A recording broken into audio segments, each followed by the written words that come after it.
intro.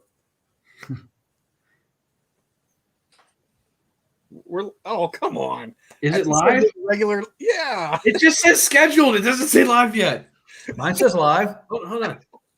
You are watching live to the best damn AJ McCarron supporting fourth quarter comeback XFL podcast in Cincinnati. How we doing?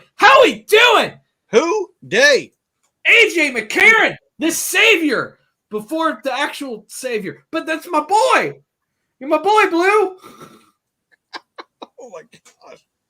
That was well done. Late, but well done. Oh. Yep.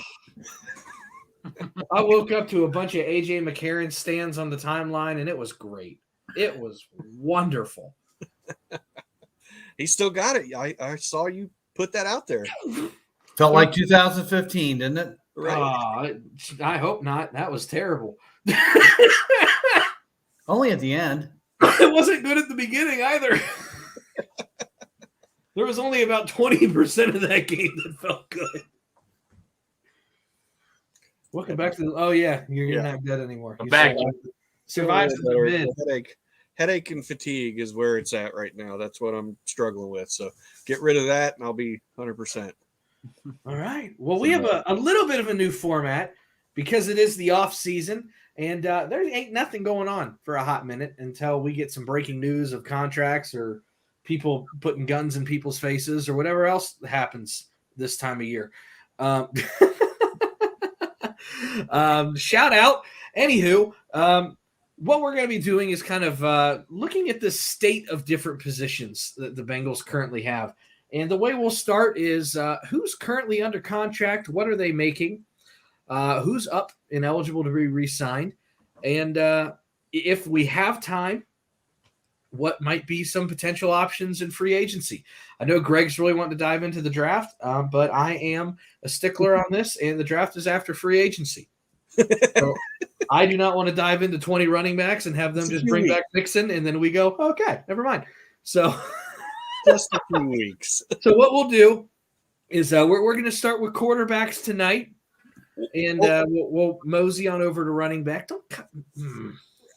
The best place to start. Brought to you by Brimminghorn.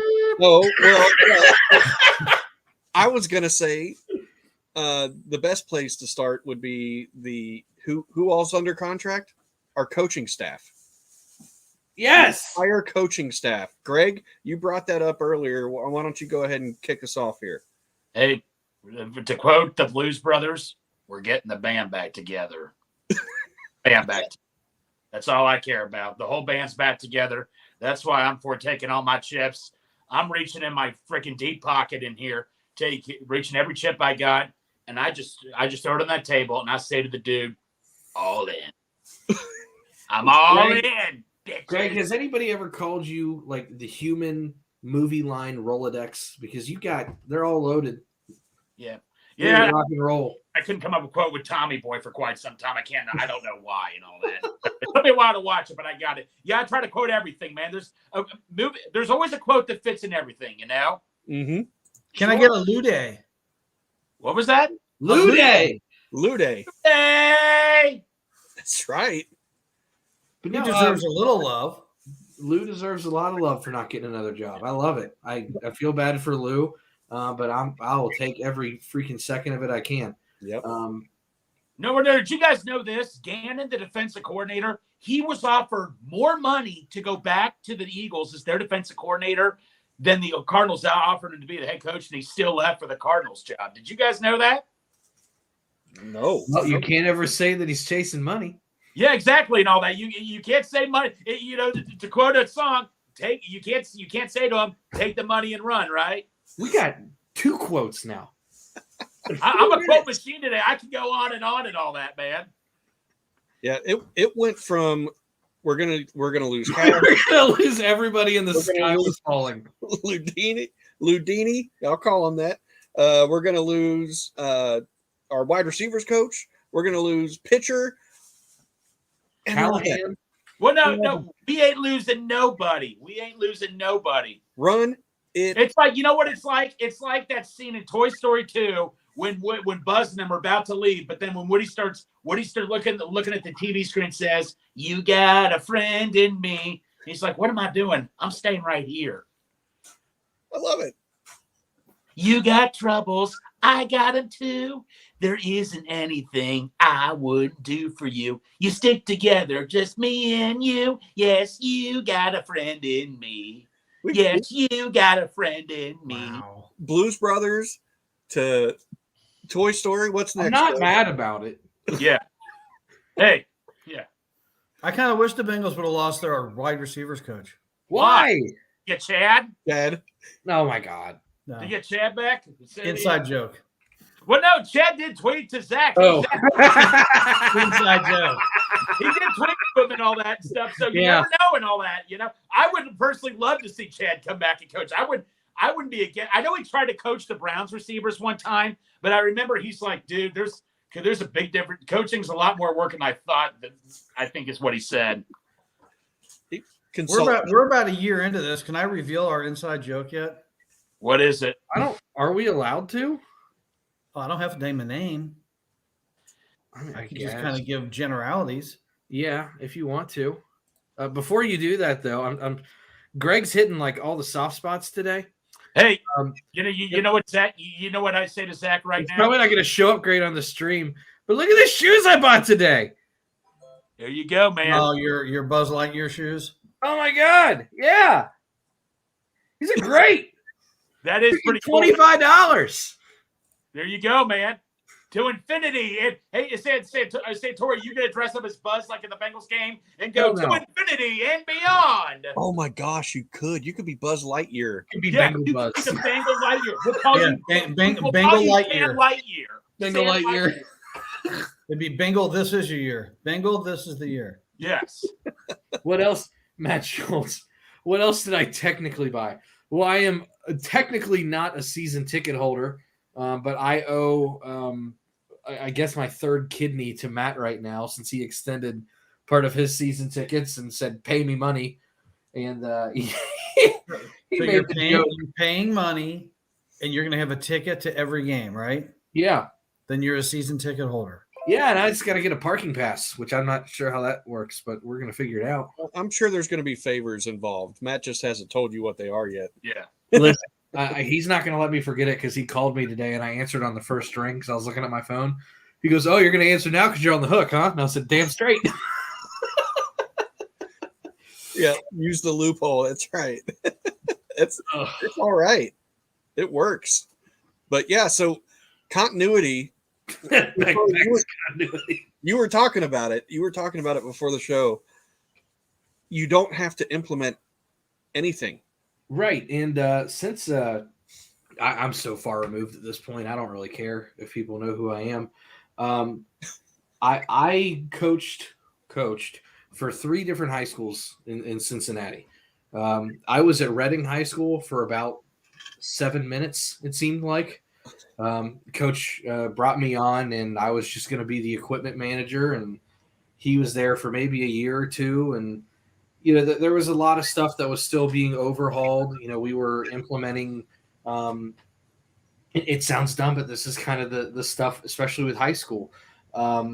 Kids returning their uniforms the right way, keeping lockers clean the right way, just schedules and regiments and everything you're going to do. And then like a week later, I was on Facebook and it said that the head coach that had just hired me took a job at Princeton. And I called him and I said, "So where do I show up tomorrow?" He said, "Princeton." I said, "Okay, so I'm just going to go with you." And we got to Princeton, and it was a lot of the same thing. I'm going to bring my staff over. This is now the culture I'm implementing. This is my playbook. These are my guys. These are my rules. And you really kind of have to start weeding out the people that do and don't want to be there. So when you see what Zach went through when the defensive locker room had all of its turmoil, I've been through it 3 times. It takes a hot minute. And then we went to the playoffs with Princeton. We didn't get to go on a BS technicality, and if you really want to look into it, just look up the 2015 Princeton Vikings season and how that ended. But then like 2 weeks later, on to LaSalle. The whole staff just went over again. You raced over there? What's that? You raced over there? Yeah, went over there and started implementing that system. And here's the new playbook, and here's the new culture. And, we're going to realign how the locker room works. And I know you guys are best friends, but you guys aren't going to be in the same locker anymore. And we're going to do this, and we're going to do that. When you have continuity in your staff, and especially when everybody's back in the same building, all of that implementation of scheme or offensive install or defensive install, it's not there. Just think about how we said it was going to take 5 weeks for the offensive line to gel, right? And even on a much, much smaller scale, that's just one unit. You don't have that worry going into next year that they have to have Karras and Kappa and Collins all picking up a new system. It's already in there.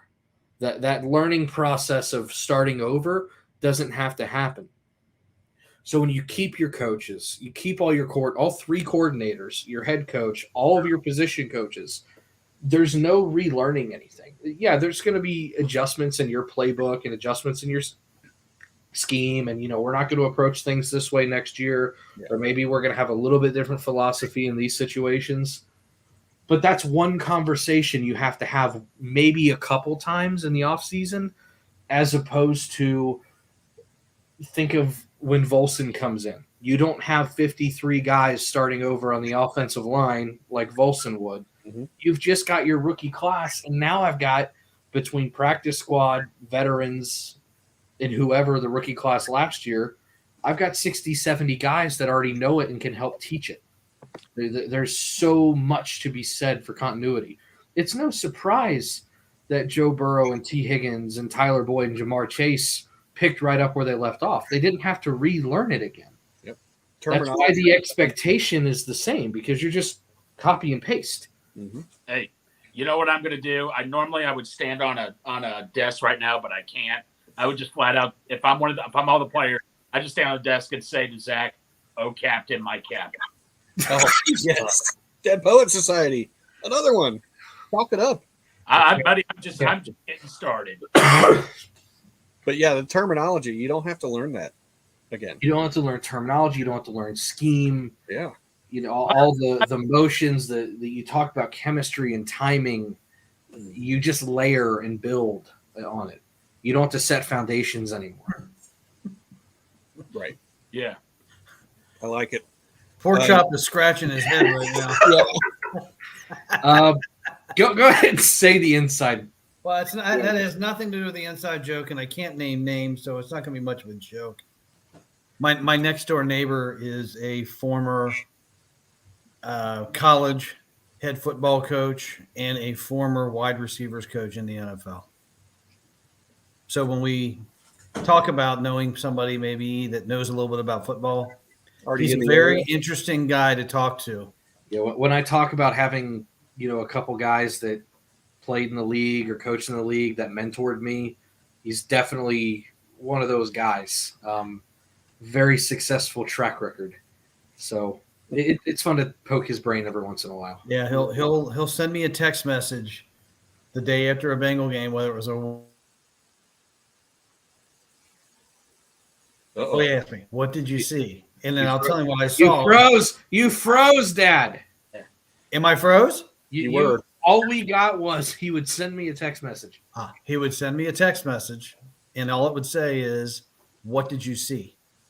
Mm-hmm. When he's talking about a Bengal game, and I'd have to go into what I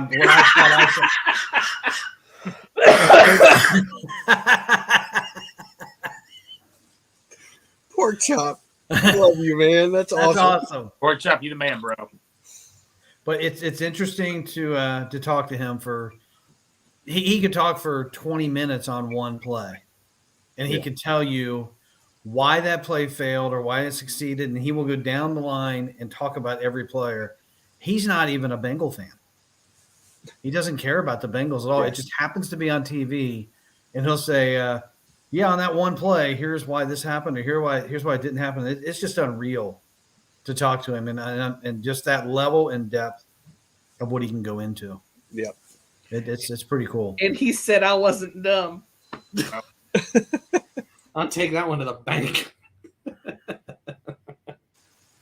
Let's real quick. Let's go over Birmingham Meadery. Yeah, we already did. We'll knock it out real quick. In case you didn't know, we've got our code HOODAY9. Use that. You get 15% off 2 bottles or more For with most your people. order. So basically, that's going to take care of your shipping. They're winning awards left and right. I mean, What awards? Oh gosh, I can go to their website and pull them up. You tell me every week they're winning awards, and I don't know what awards they're winning.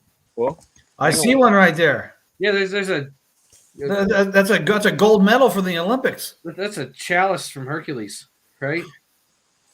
I am going to their website right now. Mazer CNN. Mazer Cup? Yes, Mazer Cup. They won the Mazer Cup. Oh, shizzle, whatever that is. The International Mazer Cup. Let's Google that. International It's for having a amazing Mazer drink. Mazer Cup International. Merchandise, hammered How about home. International Mazer Cup? It is a mead competition. Yes. It is IRS approved nonprofit in the state of Colorado. They won all the way across the other side of the country because these guys are in Delaware. They won an award that makes sense for what they sell. All right. Are you ready for this? Yes. I'm gonna share this page. And then we will show all of these awards that they've won here. Oh, and there we go. Wait all a right, minute. can you see that? No, I see bottles. Oh, shoot. Okay, there we go. Whoa. All right, John. John Talkington Awards. Yep, he's one of the founders. All right. 2022 National Honey Board Mead Crafters Gold Medal Best of Show Gin Barrel Metheglin. I mean, you just go down Holy shit, they do win the a lot. list down. Look at my sponsor. That's my mead. That's right. Look at all these, and it just keeps going Jesus. all the way back to 1997. They were The Ohio State Fair. Yeah, Wow. they were winning awards all the way back in '97, my freshman year of high school. I was 3. Yeah, I know. Thanks. But we always want to give love to our sponsor. They're awesome people. They're big Bengals fans. King of the North hopefully will be coming out again. I know they've been teasing it, but HOODAY9, 15% off. Now, what do we have next? We actually got some football to talk about. Yes, we do. Yep. What, Greg? No, go ahead. No. Oh. I was going to say Lou in the room, but I'm saying we already talked about Lou. My bad. All right, so we're going to go over quarterbacks first. We've talked about how I got we're this going one. to do this. We're talking quarterbacks. We're talking running backs tonight. The first one, this is the biggest question mark I think we've got on the entire team. Mhm. Are we keeping this guy? I just don't know. He's slipping. He's went from a Super Bowl appearance to an AFC Championship loss. I don't like the trend. Obviously, he's going to get that bag, baby. He's going to get it. Next, Brandon Allen. What do we think is going to go on with this guy? I think this is going to be a situation where they probably are not wanting to empty the bank on a backup quarterback, just because those can be pricey. I mean, we've seen them $10 to $12 million at this point for high-end backups, which are basically not quite good enough to be a starter, but starters. I can't see them with where this team's at committing that kind of money to that high end of a backup. So, I think they'd Santori, rather commit it to the line. can I give you a scenario, if I may? No, Okay. go for it. So you got yourself the nice steak and all that. Yet a grilled cheese could be a good backup. Are you willing to sacrifice a grilled cheese? Let's go something for a cream cheese sandwich, something so nasty, so god-awful. Would you be willing to do that? I would rather have Joe Flacco than Andy Dalton. If Okay, it meant yeah. I could do my line. I don't want to pay. Everybody's kind of got this infatuation right now because Andy's a free agent. Yeah. No. I am vehemently against paying former players to come back. It's not I don't like you. It's not I don't appreciate you. I just don't believe in going backward, even if backward was good. I just believe in keep moving forward. And I think maybe I'm superstitious, maybe I'm weird. I don't want to bring any of that mojo back from the Marvin era. What if it was AJ McCarron? Yeah. Hey, Sorry, I'm not bringing him back. Okay. That's what it is. It's not about how hard you can get hit in life. It's about how hard you can get hit and keep moving forward. That's how winning is done. Okay, well, guess what? Those Marvin Lewis teams were like marshmallows. So they got hit and just imploded. Santori, you did not know I just quoted another movie. So I know you did. Good. But I unless there is a very, very cheap, affordable upgrade, and I mean like $2 million or less, Right. over Brandon Allen, I would bring him back. I trust him if there's a decent line to hand the ball off and throw some slants and screens. I've seen it before. Everybody kind of likes to poke fun and shit on him, but he's really not a terrible backup quarterback. And again, he knows the system. He knows the guys. He's got chemistry. He's got reps. He's going to know this system better than anybody else you're going to bring in. And I don't want to spend $5 to $10 million more on someone that's I hopefully don't play.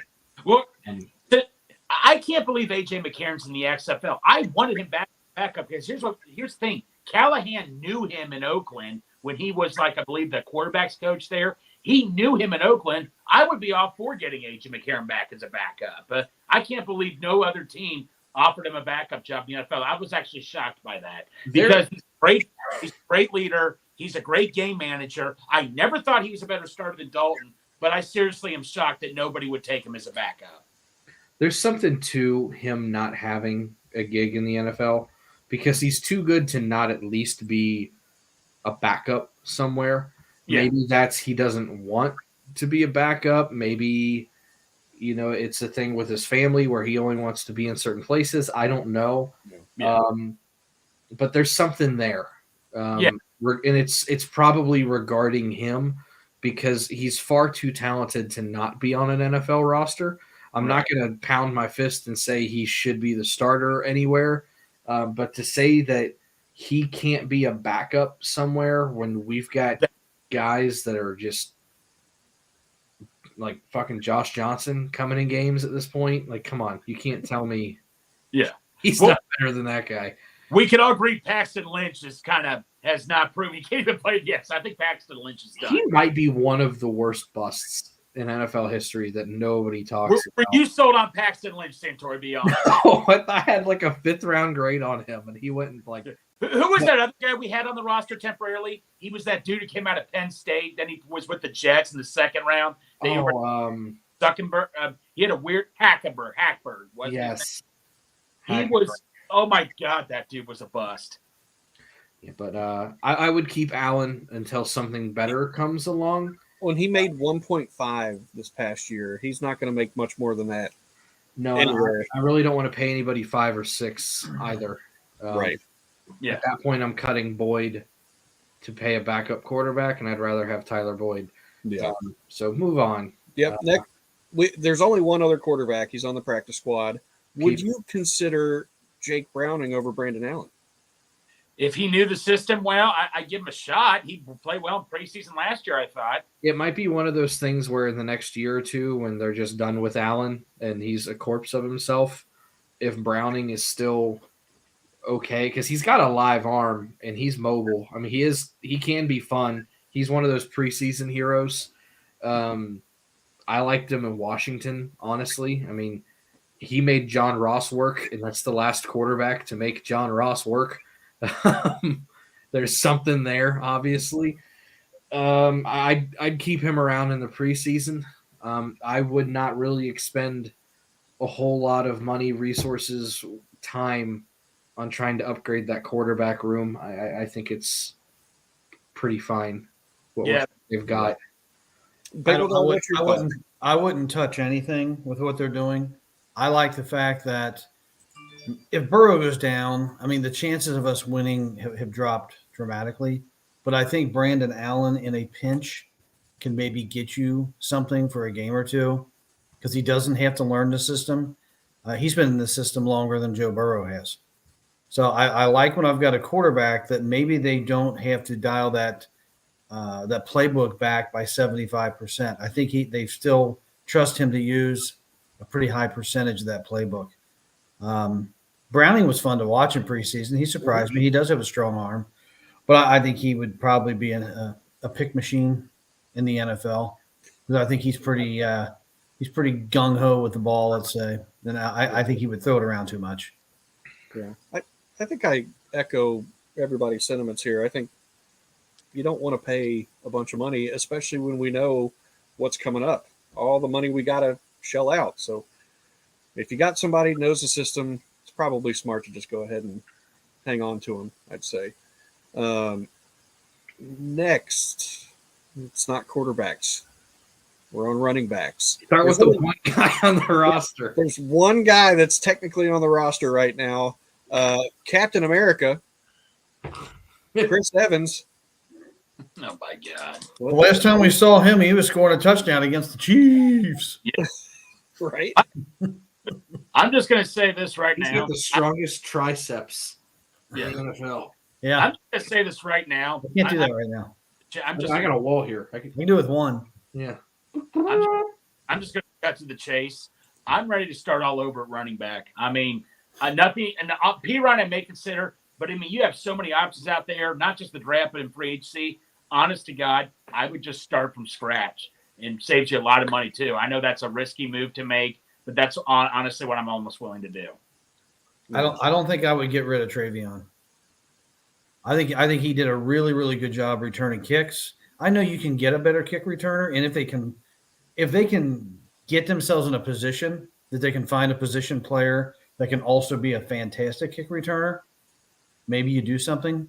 But I just don't think we've even seen what Travion can really do. No, Bengal Dad, I do agree with you because every time he did come in, he made plays. I mean, that Tennessee game where he had every time he had a couple of carries, it seemed like he was getting like 6 or 7 yards per carry. I do agree with you on that. And we carry like 4 running backs. I'm just saying it's a deep running back class in the draft, deep free agency class. This is where you have the option to be really creative or something. That's all I'm saying. Yeah, they definitely need to get a true number one. Yeah. And they cannot pay Mixon. Even if the money he owes, they owe him. So we look at Aaron Jones took a pay cut. Be honest with you guys, even if Mixon was willing to take a pay cut, I still say start over. Nothing against Mixon, great team leader. I mean, I don't know the whole off the field thing, but I'm just saying as a player and all that and stuff, I'm just willing to start over. I just think we should start over, honestly. That's just my opinion. Santori, you look like you're ready. I can't see my mouth.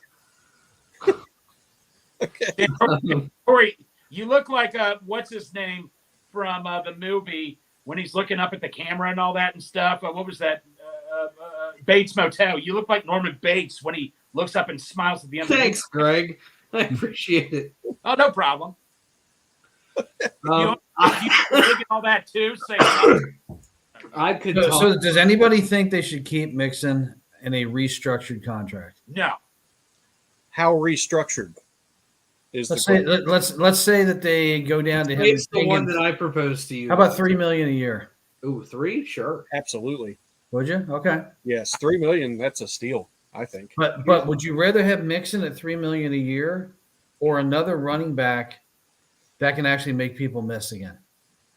I don't think he's a number one running back anymore. No, I don't think Bengal Dad. You and I have had our disagreements, and I totally 100% agree with you, man.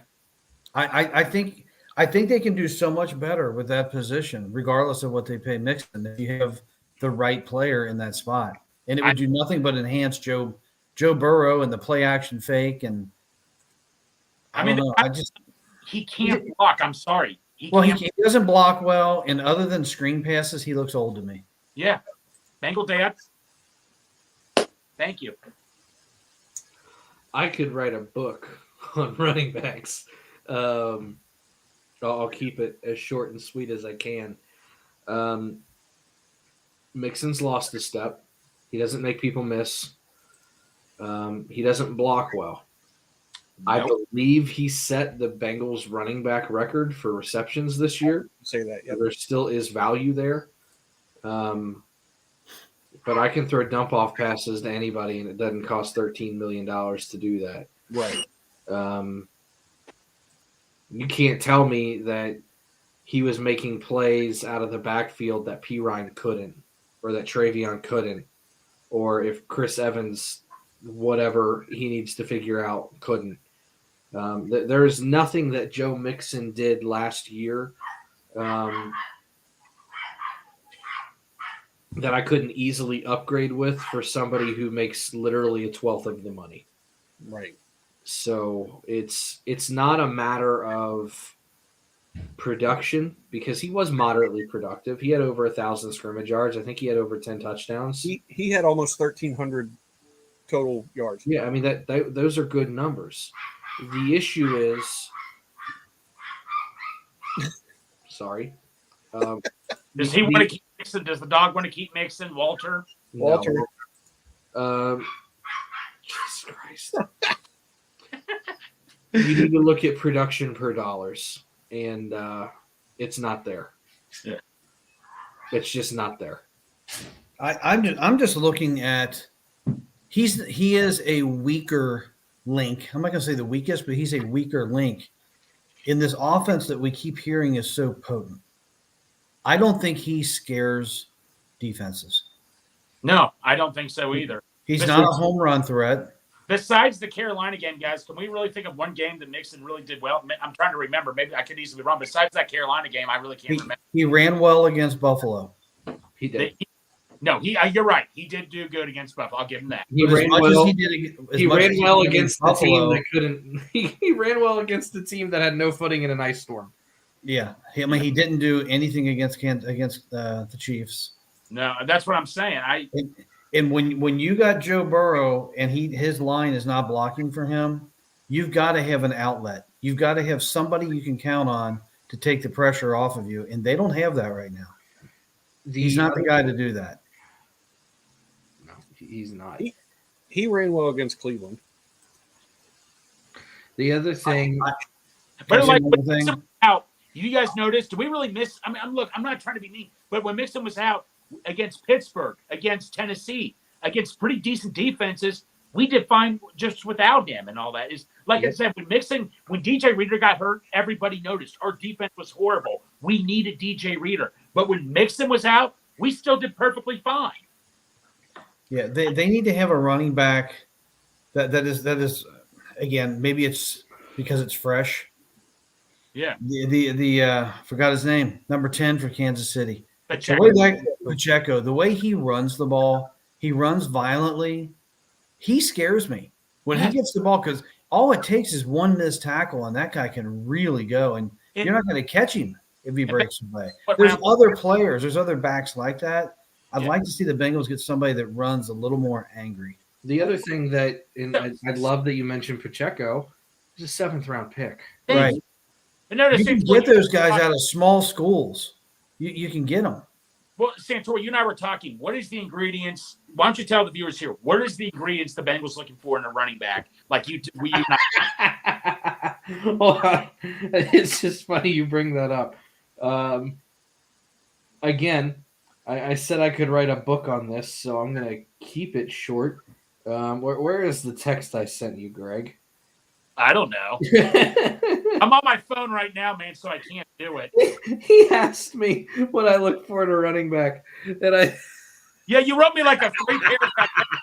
But no, I'm glad you did that. But it's like, okay, I got to look for this. I'm like, well, hell, I can't find all that in one running back. It depends on the type of running back you're looking for and the role you're trying to fill.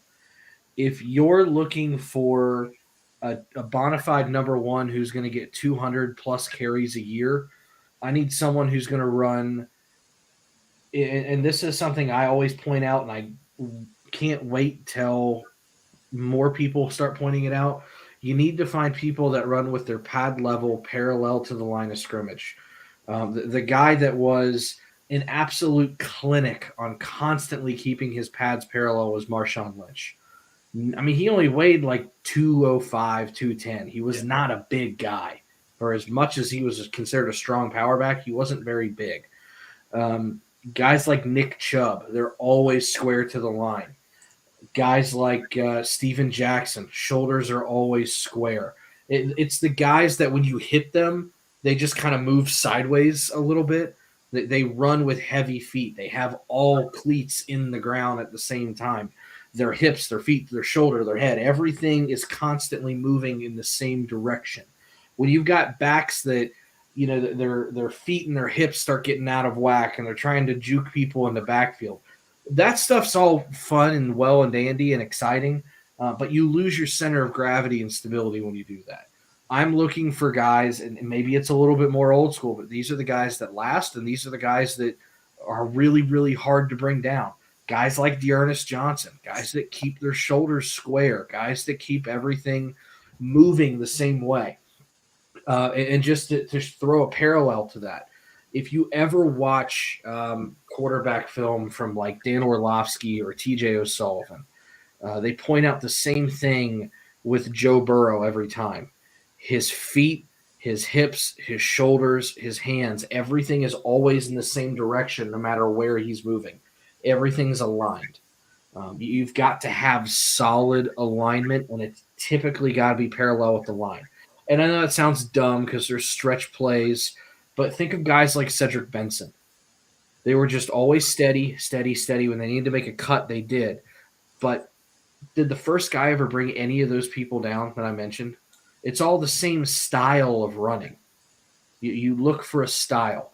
On top of that, it's impeccably evident that the Bengals are going to be looking for running backs that pass block well. Travion, if you read his draft profile, was listed as one of the top running backs in the draft for pass protection. That's not something he gets a whole lot of credit for. We know Pirine is a great pass blocking back. They loved Giovanni Bernard, but I mean, it was his time to go, but he was a great pass blocker. Yes, he was. The guys that this system really wants to hang around and keep are those secondary type running backs that pass block exceptionally well. Mixon does not do that. Mixon does not make people miss anymore. He catches checkdowns out of the backfield, which is fine. There's a place for that, but that's not a $12 million talent. That's about a $2 to $3 million talent. That's not a knock on Mixon. It's not something that's easy to do, and you can have a very long career out of it. It wouldn't surprise me if Mixon plays another 5 or 6 years in the league for someone else and ends up being a 50 to 60 catch guy a year and still is a 1,000-yard all-purpose back. But no one's going to pay him $13 million a year to do that. Right. The Bengals are going to look for guys that pass block well. I hope they look for guys, in my opinion, that keep everything with a low center of gravity, keep things square to the line. As much as we don't like him anymore, Ray Rice is another one of those guys that was exceptional at doing that. It's Gio did a great job of doing that too. If you look at the cutback run they always show against Miami, he was square to the line that entire time. He was always trying to keep himself as level and parallel with the line of scrimmage as he could, even when he was dancing behind the line. When he got hit on that initial toss sweep to the right, if you look at when he got hit, low center of gravity and everything was square. That's what keeps guys from taking you down. That's what keeps guys bouncing off of you. So there's certain traits I look for, and then there's going to be certain aspects the Bengals look for. And you can find any one of those because all I've talked about is technique and keeping your center of gravity low. You can find any of those guys, 4th round and beyond, and get them for a song. There's a correlation between all those guys you mentioned. They're short. Yep. It helps. Short backs. It helps to get your center of gravity down when you don't have to go down as far. Yes, ma'am. Hey, Darren Sproles, buddy. Yes, they're live. Oh, Darren Sproles, my God, this kid's not going to last. Bobby Joe's going on this stuff. Zoom. It's on 4. Just stir it. There we go. I muted him. Yeah, there's all kinds of backs in this draft. So, and you could go many ways and all that. James, just talk about your buddy Chris Rodriguez, man. Let's just get this. Let's just let the elephant out of the room. Talk about Chris Rodriguez. No, I threw it out there on the chat, but we'll get there. We'll get there. I got a lot of info on him. There you go, Santori. I muted you. Oh, We're back again. Well, would you guys rather see the Bengals get somebody in the draft for their number one back, or get somebody in free agency?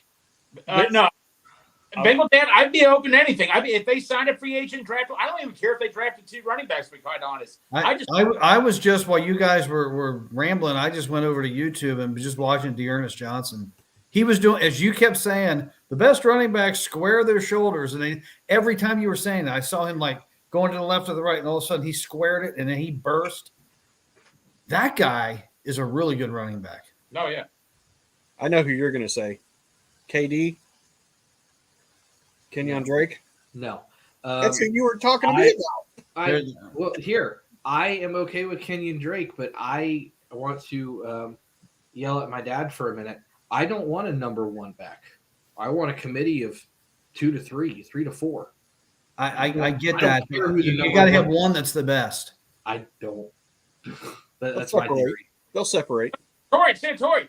They'll separate for the system and the production, but I'm not paying one any more than the other. Guys, did the Eagles and the Chiefs, who both the Super Bowl, have a number one back? Santori, did they both have a number one back? The Chiefs did at the end. Pacheco. Pacheco far and away was the number one back at the end. Yeah, but they kept giving McKinnon time. But that's the thing. He's the number one, quote unquote. Yeah. But the most I ever saw him get was like 15 touches in a game. I think a lot of people, when they think number one, even though it's weird to say, relatively speaking, you're not far removed, but relatively speaking, you also are very far removed.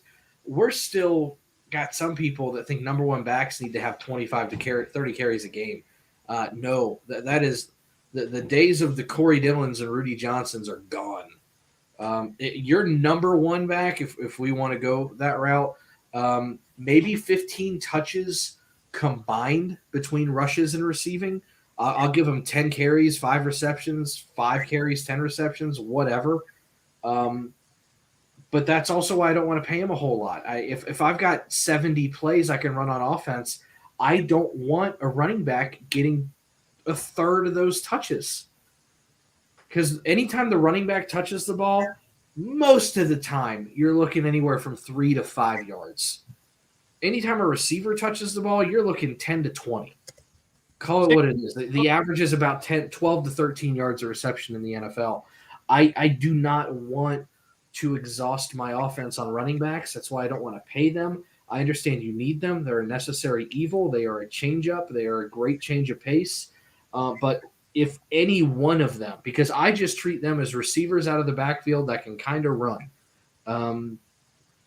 If they're getting more than 10 carries a game in this league, and it's not because you're running out the clock, I think there's a problem with what's going on.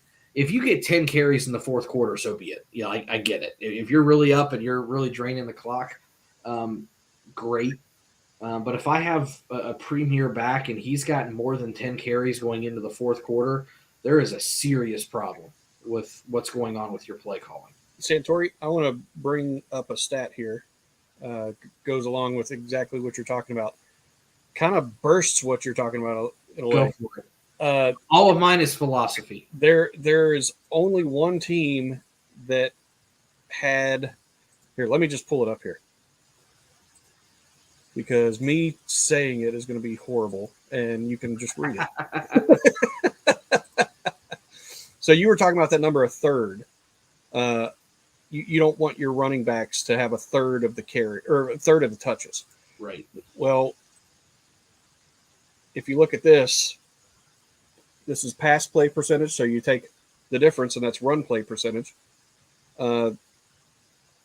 Every team except for one had their running backs touching the ball more than when I say third, I mean specifically carries. If they're receiving the ball, that's fine because I want them to be receivers out of the backfield. I don't want a third of my plays to be running plays. That's what that is saying right there. Yeah, I hate it. I know most teams do it. I know there's only a couple teams that don't subscribe to that, but that's just my philosophy. I cannot stand. I think running the ball should be a change-up. I think it's, goal line situations, your 4th and 1s, your 2nd and shorts if you've got to have the first down. You're killing somebody through the air and you do a draw play. I just would not feature running the ball as part of my offense. And, I mean, look at where we're at, 2022. We're top 5 in percentage of pass plays. I would like it to be a little bit closer to 65 to 70% as opposed to the 62. It's one of those things where it sounds like a drastic change, but if you've got 65 plays a game and I really want it to be at 70%, that's about 42 plays to 18 or 42 to 20, whatever it is. Somewhere in there. But if I've got 20 rushing plays, right, over the course of an entire game, there's a couple scrambles. There's 2 and 3 running backs sharing the load. There's going to be quarterback sneaks. I don't want there to be 20 designed runs for Mixon. And that's a lot of times what this team tries to do. If you've got 25 carries and it just happens to happen that way because of scrambles or quarterback sneaks or throwing your fake punt or an end around, so be it. But I can't stand when they just turn around and hand the ball off to a running back 20 times a game. It's a waste. I cannot agree with you on that. That's fine. I think if you have an effective running game and you use it properly, and I'm talking on a game-to-game basis, you're incredibly hard to beat. You're incredibly hard. If you got an above-average defense in a really, really good running game and it's working, you're not going to lose. You're right, but the teams that have incredibly effective running games typically don't have all that other stuff working for them. James, pull up the top 10 running backs in the NFL this year. Let's count how many made the playoffs. I understand where you're going with that. They don't win. I want the Bengals to stay with the system they've got, but have a much better running back than Mixon. That's what I want. I think I want a running back that puts them in more 2nd and 3s and 2nd and 4s instead of 2nd and 8s. I would rather have a slightly better running back than Mixon, which I think you can get for $5 or $6 million, and then P. Ryan, and then a slightly better running back than P. Ryan. And you could spend the same money you're paying on Mixon on 3 different backs. Oh, I agree with that. Half the top 10 made the playoffs. Okay. Just because you're a top 10 back, there's no strong correlation. I mean, I keep talking how about many made the AFC Championship game? Or how many made the Final Four? That's only 2 every year. So, how many made the Final Four? That's only 4. Okay. How many of them had a top 10 running back? Let's see. 8. You said the top 4 in the AFC? In the whole NFL. Top 4 in the whole NFL. Chiefs, Eagles. 2. Okay. So half again. 50%. So 50% is good, 50% not. I just don't believe in it. It works for some teams. I can't stand it. I just want a better back than Mixon. They don't have to make wholesale changes on how many times they carry the ball. Just give me somebody that's more effective that gets them in easier 2nd and 3rd downs. So we're 100% on the same page. Mixon's not effective. But I don't believe in featuring the run. Yeah, I mean, I wouldn't do what Pittsburgh does with 22. No, he runs the ball way too much. He's only going to be around for 2 or 3 years. He's going to get killed anyway. That's the kind of crap I'm talking about. People always want these 20 carry a game backs, and they just. Well, you look at Nick Chubb. He had Durham Johnson. He's had Nick Chubb, and he's had Kareem Hunt. So there you go. I mean, the team that I always kind of make fun of is the Titans. They've never had a quarterback though. Yeah, the Titans, though, Santori, the Titans, they keep saying, why are they running the ball with Derrick Henry when it's not working? Because that's what it revolves around is him. It's like you have no other option. But when I think of the top running games, I think of the Titans, I think of the Browns, I think of the Raiders. And a lot of times the teams with these high-level running games, and I mean high-level, where one guy can just tear it up, they just don't win a whole lot. It's not successful. It's just I just don't believe in featuring a running game. You want to know the 5 that made the playoffs? Sure. You had Saquon, Miles Sanders, Dalvin Cook, Christian McCaffrey, Travis Etienne. That was number 4, number 5, number 6, number 8, number 9. And look at the defenses you named. You've got to have a compliment on defense. Christian, because you shorten the game when you run the ball. Well, So guys, you better not be getting into any shootouts. But you had one good defense there, San Francisco. Christian There's McCaffrey. several good defenses there. Philadelphia gave up 38 in the Super Bowl. I don't know. I don't care what they did in one game. They also had 70 sacks on a year. Hey, Cincy James, just so you know, the groundskeeper was a Chiefs fan. Keep that in mind and all that. The Sod father? The Wizard of Sod, man. So I'm just saying that was not saying anything. So I'm not counting that game. All those cleats, man. We saw all those cleats that had to get changed. I'm just teasing. No, Philly was a good defense. So I think we're all in the in agreement that Mixon, unless they get him on the real cheap, probably is not the answer moving forward. I don't care if he comes cheap. I still want to move If forward. he's cheap, he's definitely not a premier part of my offense. Nope. I can't afford to give him 10 carries a game. Nope. What's interesting for me is I look at these 4 guys that we've talked about, and the one guy that I want to keep out of all of them is Travion. Correct. That's like the only guy I want to keep. Travion has something that I refer to as hold your breath ability. He's never really popped anything, but every time he gets going around the end or he catches a ball, he does have good speed, and he is moderately violent when he runs. Mm-hmm. I'm not going to call him Pacheco by any stretch of the imagination. No. But when he gets the ball, you do have to kind of for a second because he can pop it. There are not many home run hitters on this roster, but I think he is one. I would keep him and Pirine. Yeah. If you're looking at 4 backs with Chris Evans being counted as one. Yeah, Those are the 2 I would keep because I like what Pirine can do at the end of a game. No, me too. He's like Jarvis Green Ellis, man. He's great at running out the clock. I like Pirine. I keep Pirine. You got to re-sign him because he's a free agent. Yeah.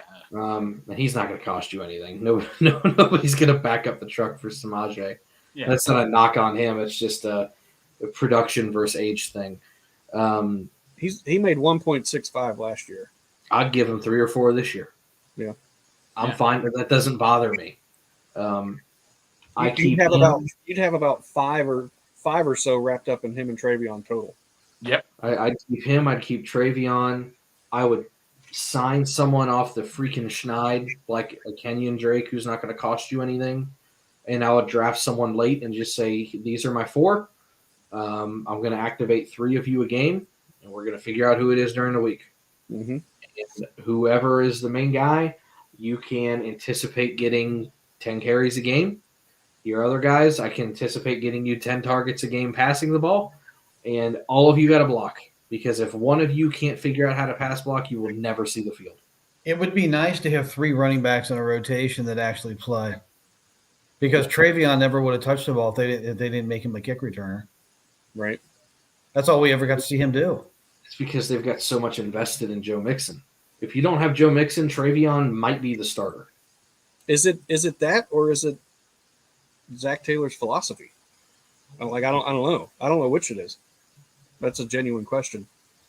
Yeah, because you looked when he was in that. Well, he didn't, even though he didn't run it in LA. You looked in LA how they had Gurley as their running back and all that. They believed in that system too. But to quote I got to say this, to quote Bob Dylan, the times are changing.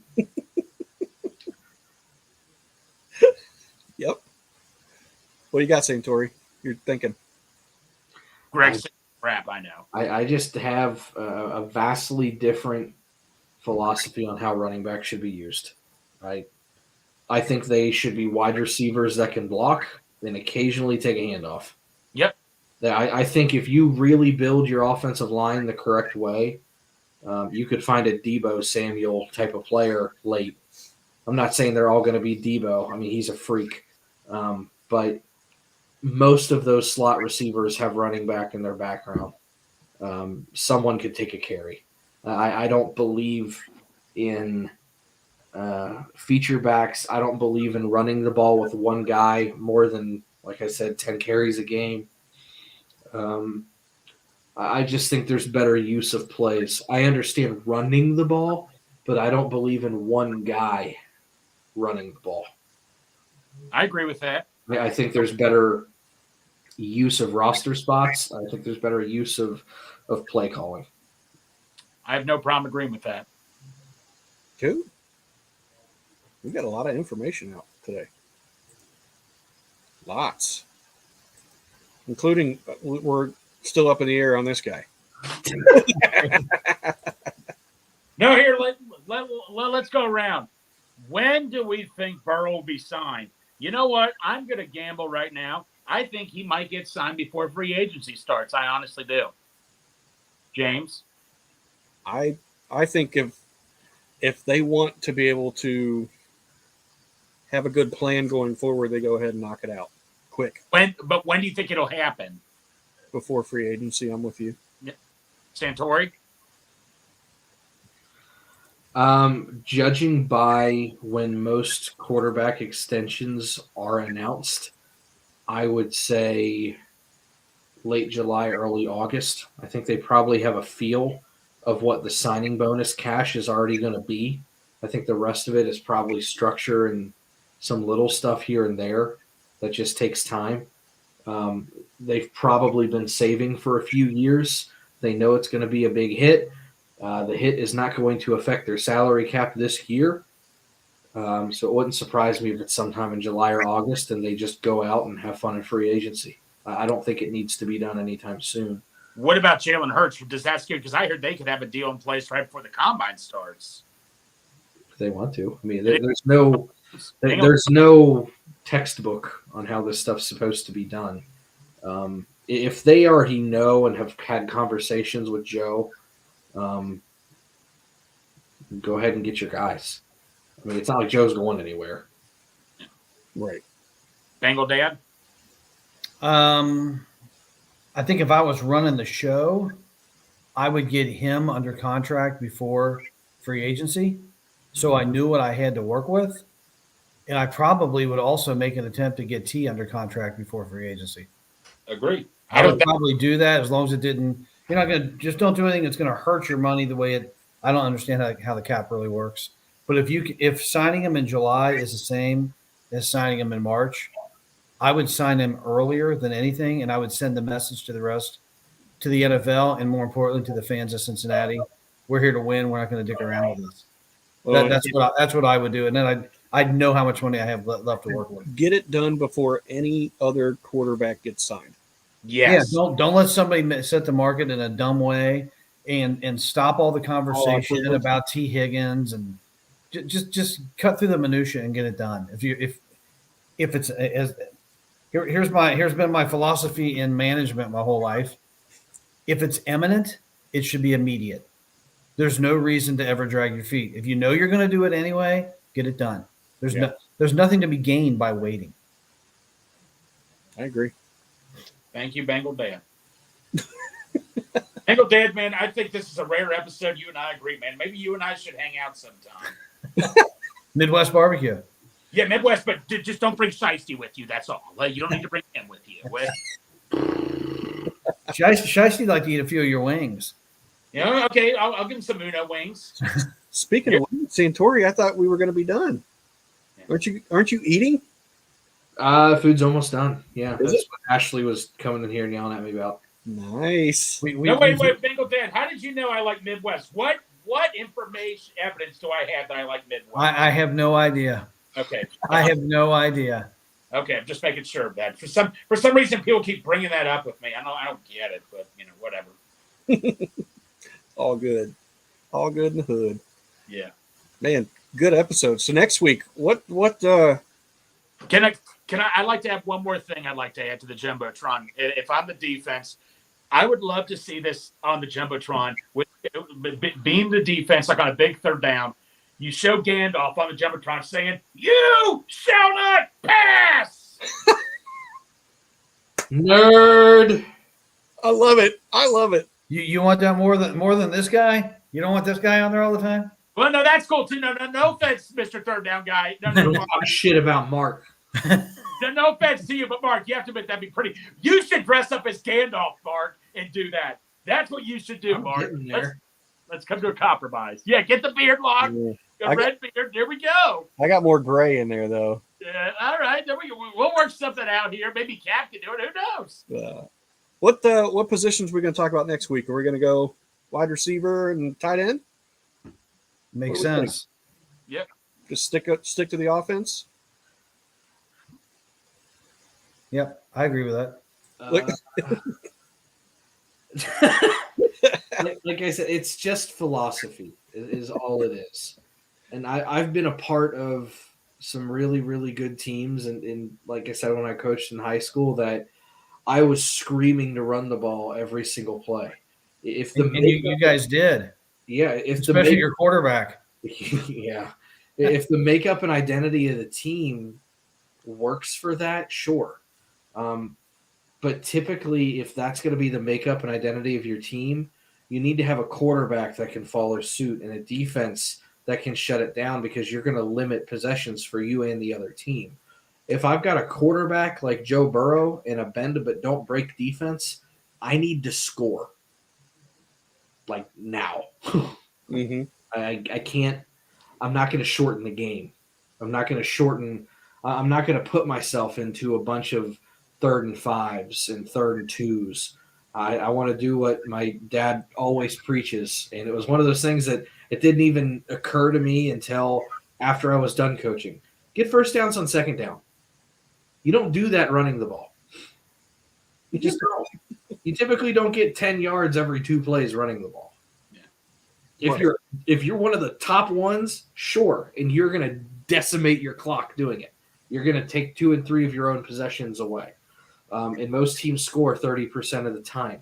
So you're going to take an entire touchdown off the board if you do that. I've got one question completely off the subject matter here. I'm not in the business of leaving points on the board. Okay. And I don't know if this is something I saw on Twitter and it was just a joke. Being an old guy, sometimes jokes just go right past me and I think they're gospel. Is the NFL looking at eliminating something that the Eagles were doing with the quarterback sneaks? Is that true or was that a joke? They're wanting to get rid of it. Because they're lining up somebody behind them, I guess, for the push.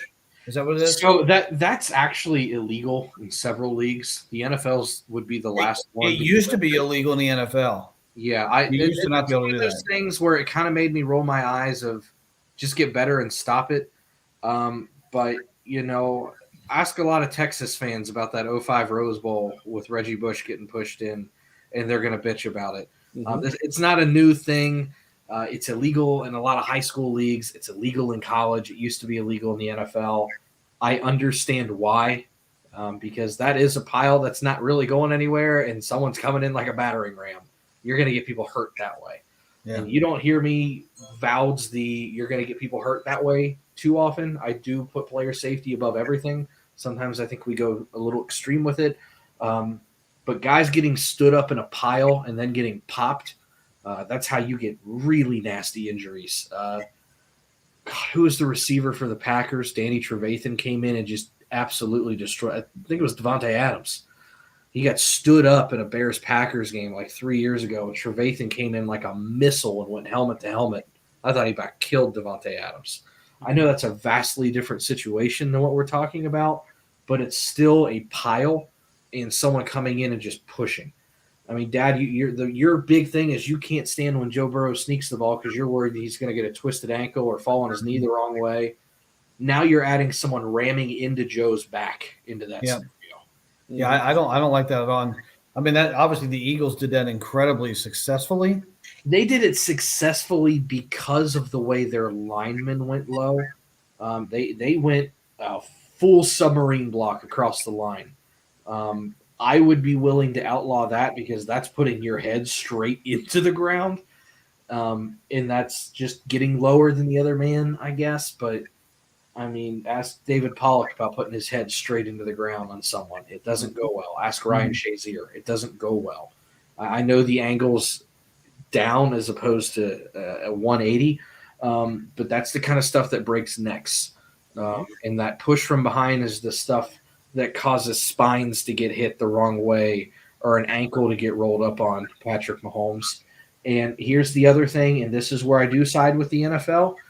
The guy in the middle of that pile is the face of the league most times. Mm-hmm. And I don't want him getting hurt. I know the Bengals are pretty damn successful on those quarterback sneaks. Granted, Burrow's not getting pushed from behind most of the time. But yeah, the as he's saying it right here, Darth Bengal, it's called the tush push, where you get behind and really anchor. That if they outlawed it, I'm not sure I would disagree. I might just kind of be like, yeah, that's fair. I mean, there's a lot of nasty things that can go wrong in those piles, and I don't want to add someone flying in from behind to get this, it's not worth it. Mm-hmm. Yep, I agree. Darnell Washington. Oh, my God. He will be someone, I'm sure, pork chop, that when we start going through some draft guys that we bring up. Mm-hmm. You should not have 6'7" tight ends at 270 running like a deer like he does. It's I watch him catch one-handed passes and the ball looks like a Mountain Dew can in my hand. He's like, I got it, and he's just running down the field. It's not fair. I mean, he's right. Oh. He would immediately take Drew Sample's job. Dang it. I mean, just about anybody would. Yeah. Sorry, Derek. I know you love him. No. Oh, man. Well, next week, tight ends, wide receivers. I'm sure we'll talk about Hurst, Hayden Thirst. We'll talk about Tyler Boyd. Going to be some guys that we don't know if they're going to be here. Mm-hmm. Could be some guys we might pick up free agency. Majuseki, sorry. I believe you only have one tight end signed on the roster as of right now. And I think that's Devin Asiasi. Oi, oi, oi! Let's see. Yeah, I think Santori might have a little commentary about T. Higgins, but we'll leave that for a week. Everybody acts like I want him gone. I'm just throwing out options. It's all just a commentary on options. That's all it is. I think you're right about tight ends. I think we've got. You have your own right to your opinion, but I have a right to disagree with it, man. The land of opportunity. Yeah, but we only have one tight end signed on the roster, and I don't think he might not even be here. I'm gonna say either take it or leave it. You have a completely. I think Hayden Hurst is running around Cincinnati with a pen in his hand, just looking for something. We're talking about this next week. Yeah, we are. Next week. What we know. We're done. I think we're gonna bring on Bengals and Bourbon next week to talk about Hayden Hurst. All right. Don't forget to follow us on YouTube. Follow us on Twitter, Instagram, Facebook. We're everywhere. Don't forget to follow us. Please subscribe to our YouTube channel. This right here, subscribe. Oh my God! We're trying to give stuff away, people. I'm adding fuel to the fire. We got, and guys, I'm not going to reveal too much. We got some good stuff to give away. That's all I'm going to say. Yeah. I did want to bring up, because I kind of put it out there. I think we're all okay doing it again, giving away another jersey around Christmas time. Are we all good doing that? Put us all on the spot right now. Absolutely. I thought it went well. So we're going to do the same thing we did last year. We ended up raising quite a bit of money on the back nine of the season for all kinds of charities. I think we closed in on almost $1,000 last year, which is awesome. We don't keep any of that money. We just keep track of who's donating. That jersey comes 100% out of our pocket. We don't get any revenue from this show. This is all just labor of love and having fun. Mm-hmm.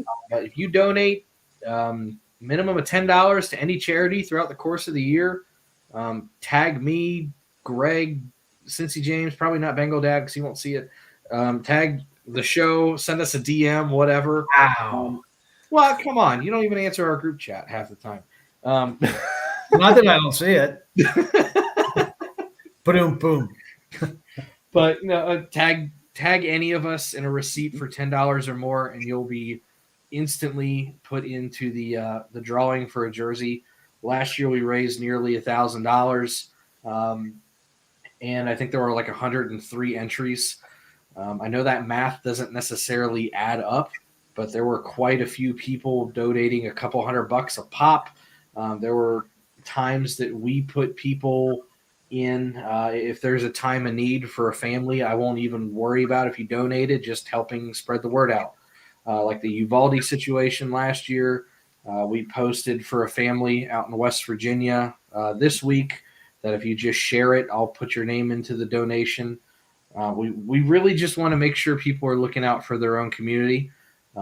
So for the most part, any $10 donation, I don't even care what the charity is. Anything that's near and dear to your heart, we'll give you an entry. And look out through the year because there's going to be things we do where it's like literally just share this link and you'll get an entry. But we'll announce a winner again probably the first week of December. It takes about 2 weeks to get those jerseys made, and I always like to make sure people have them before the holidays. So you've got 9 months and 10 days to get some donations out there and do good for your community. Every increment of $10 is one entry. Yes. So if you donate $500 to someone, that's 50 entries. Mm-hmm. And we do keep track of all of that. I've got a wonderful spreadsheet that drives me nuts. And we keep track of what organizations get the most money raised. Last year it was the Hayden Hurst Foundation. I think we ended up with like 650 of our 1,000 went there last year. Mm-hmm. So whatever y'all want to donate to, make it a good cause, make it near and dear to your heart. I always recommend anything with autism with my brother. James recommends anything with denture donations because he lives in Kentucky. All kinds of good stuff. So just always make sure you guys are doing good for your community. I'm smiling under here. We just lost all of our viewers from Kentucky. Listen, my freaking bloodlines are from West Virginia. I can't say anything. I got some of the most screwed up teeth on this show. So it's 9 months, 8 days, 28 days in February. Sorry, pork chop. I can't add. Subtract. I don't know. You're pretty good. It's all right. But point being, donate, do great for your communities, have fun, and I'm sure we've got quite a few giveaways we're going to do this year. Yep. Once we hit 150 subscribers, we're going to tell you what the giveaway is. Where are we at? I haven't 148. 2 more. Come on, get. Dad, are you subscribed? We are. Yes, I'm subscribed. I'll double check to make sure that that's where we're at. But as of earlier today, that's where we were at. Let's just wake up the guy in the lower right-hand corner. 148. Yes. Come on, we need 2 more here, people. So we just need 2, and we'll tell you what it is. And then once we get to 200, then we're going to actually give it away. We'll do the drawing. So as long as you're following us or subscribe to us on YouTube, show proof. Once we get there, you're in. It's real easy. And it's free. Goodness. Yeah, we don't charge for this. Yeah. And it's free to subscribe. We don't have a Patreon. We don't do any of that stuff. Mm-mm. There's no early access. Early access is when you show up and I go, "Are we live yet?" That's early access. You give us $1, we're putting it towards a giveaway. We're not keeping it. Yeah, we've never. I don't think we've ever kept $1. Not since I've been on. Yeah. I don't think you've ever saved $1. No, I haven't. Okay. I'm poor. Just in and out. There it goes. All right. Well, good show, guys. We'll be back next week. We're still doing once a week. So Mondays, 7 o'clock. We'll be ready for tight ends and wide receiver talk. I'm ready for it. You guys ready? Let's do this. Ready for your tight end. Hooday! Hey. Hey.